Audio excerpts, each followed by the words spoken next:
ناظرین کرام، السلام علیکم ورحمۃ اللہ وبرکاتہ۔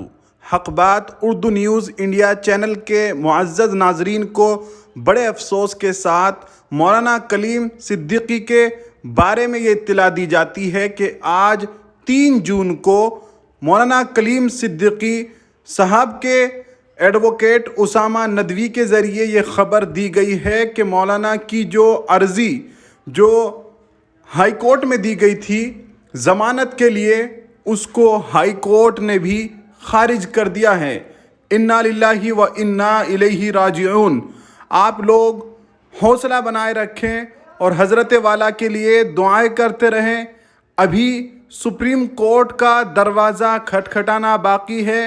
مولانا کے جو وکلاء ہیں، ایڈوکیٹ ہیں، وہ اپنی طرف سے پوری کوششیں کر رہے ہیں۔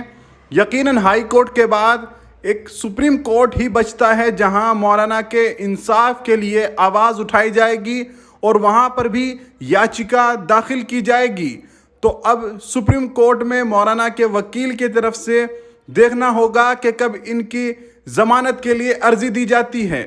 ہم مولانا کے وکیل اور ان کے جتنے بھی قانونی کارروائی میں لگے ہوئے ہیں تمام لوگ یہ گزارش کرتے ہیں کہ جلد از جلد سپریم کورٹ میں بھی مولانا کی ضمانت کے لیے، ان کی رہائی کے لیے عرضی ڈالی جائے۔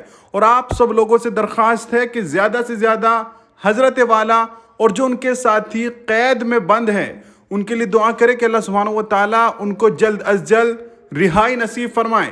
دیکھتے رہیے اسی طرح کی خبریں، اور اگر ابھی تک حق بات چینل کو سبسکرائب نہیں کیا تو جلدی سے جلدی سچی اور دیش ودیش کی خبریں سننے کے لیے سبسکرائب کر لیجئے۔ ہمیں سپورٹ کرنے کے لیے ویڈیو کو لائک کریں اور اپنی رائے مولانا کے بارے میں یا کوئی دعائیہ جملہ کامنٹ باکس میں ضرور لکھیں۔ السلام علیکم۔